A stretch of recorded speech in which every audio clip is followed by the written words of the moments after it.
जय श्री राम। सनातन भक्ति वाणी में आप सभी भक्तों का हार्दिक स्वागत है। आज हम श्री रामचरितमानस के बालकांड के दोहा 106 से 110 का भावपूर्ण अर्थ जानेंगे। इन दोहों में भगवान शिव के दिव्य स्वरूप, उनकी महिमा, भगवान राम के रहस्य चरित्र, राम कथा की महत्ता और श्री राम जी के दिव्य धाम गमन का सुंदर संकेत मिलता है। इन दोहों के माध्यम से हमें भगवान शिव की भक्ति, श्री राम के दिव्य स्वरूप और सच्चे ज्ञान का अमूल्य संदेश प्राप्त होता है। ये प्रसंग भक्तों के हृदय को भक्ति, श्रद्धा और प्रेम से भर देता है। तो आइए श्रद्धा और प्रेम के साथ इस पावन कथा का श्रवण करते हैं। जय श्री राम, जय भोलेनाथ। जटा मुकुट सुर सरित सिर, लोचन नलिन विशाल, नीलकंठ लावण्य निधि, सोहबाल विधुबाल, श्री रामा सोहबाल विधुबाल। ये दोहा भगवान शिव के दिव्य और मनोहर स्वरूप का वर्णन करता है। उनके सिर पर जटाओं का मुकुट सुशोभित है, जिसमें पवित्र गंगा जी विराजमान हैं। उनके नेत्र कमल के समान बड़े शांत और सुंदर हैं।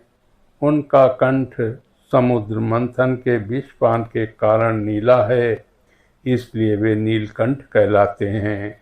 उनके मस्तक पर बाल चंद्रमा शोभा बढ़ा रहा है। भगवान शिव केवल तपस्वी ही नहीं, बल्कि सौंदर्य और करुणा के भी भंडार हैं। उनका यह स्वरूप भक्तों के हृदय को शांति, श्रद्धा और भक्ति से भर देता है। प्रभु समरथ सर्वज्ञ शिव, सकल कला गुण धाम, योग ज्ञान वैराग्य निधि, प्रणत कल्प तरुणाम, श्री रामा प्रणत कल्प तरुणाम। भगवान शिव सर्वशक्तिमान, सर्वज्ञ और सभी कलाओं तथा गुणों के भंडार हैं। वे योग, ज्ञान और वैराग्य के महान खजाने हैं। संसार में समस्त प्राणी उनकी शरण में जाकर शांति और कल्याण प्राप्त करते हैं। जो भी भक्त सच्चे मन से उनके चरणों में झुकता है, उसकी मनोकामनाएं पूर्ण होती हैं। इसलिए उन्हें प्रणत कल्प तरु कहा गया है, अर्थात शरण में आए हुए भक्तों की इच्छाओं को पूर्ण करने वाले कल्प वृक्ष। शिव जी केवल संहार करता नहीं, बल्कि भक्तों के रक्षक और कृपा के सागर भी हैं। जौनप तनयत ब्रह्म किमी, नारी बिरह मति भोरी, देखि चरित महिमा सुनत, भ्रमित बोधि अति मोरी, श्री रामा भ्रमित बोधि अति मोरी।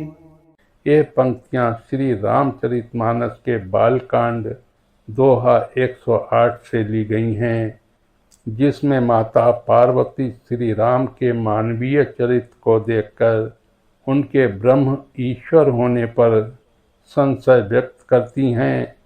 पार्वती जी कहती हैं, यदि वे राम राजा के पुत्र हैं तो ब्रह्म कैसे हो सकते हैं, और यदि ब्रह्म सर्वशक्तिमान हैं तो स्त्री सीता के विरह में मति बावली व्याकुल कैसे हो सकती है।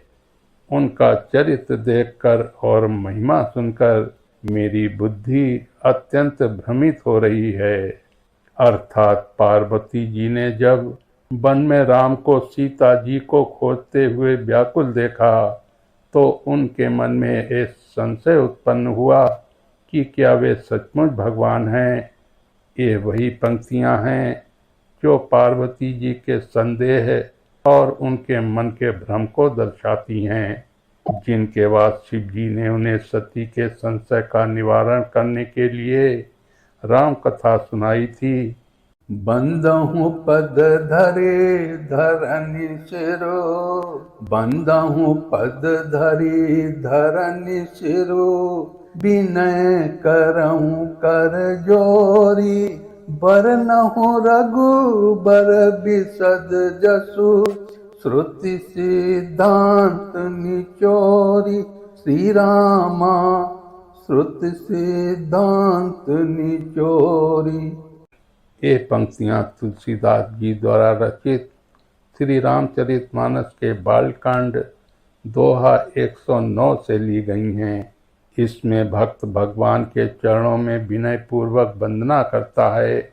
मैं पृथ्वी पर सिर रखकर आपके चरणों की वंदना करता हूँ और हाथ जोड़कर विनती करता हूँ कि वेदों के सिद्धांत को निचोड़कर सार रूप में श्री रघुनाथ जी के निर्मल यश का वर्णन कीजिए। ये प्रसंग श्री रामचरितमानस में ज्ञान, भक्ति और श्री राम के चरित्र के वर्णन के आरंभ में आता है। बहुरी कहु करुणायतन, कीन्ही जो अचरज राम, प्रजा सहित रघुवंश मनि, किमि गवने निज धाम, श्री रामा किमि गवने निज धाम। ये दोहा भी श्री रामचरितमानस के बालकांड दोहा 110 से है, जिसमें पार्वती जी शिव जी से राम कथा के रहस्यों के बारे में पूछ रही हैं। हे करुणा के धाम शिव जी, वो अद्भुत चरित्र कहिए जो श्री राम ने किया। वे रघुकुल शिरोमणि प्रजा सहित किस प्रकार अपने धाम वैकुंठ को गए। पार्वती जी शिव से आग्रह कर रही हैं कि वे उन्हें राम जी के द्वारा की गई लीलाओं के बारे में विस्तार से बताएं, विशेष रूप से उस घटना के बारे में जब उन्होंने अयोध्या की संपूर्ण प्रजा के साथ साकेत धाम निज धाम गमन किया था। श्री राम केवल अयोध्या के राजा ही नहीं, बल्कि समस्त संसार के पालनकर्ता और धर्म के आदर्श हैं। उनका जीवन जन्म से लेकर धाम गमन तक दिव्य लीलाओं से भरा हुआ है।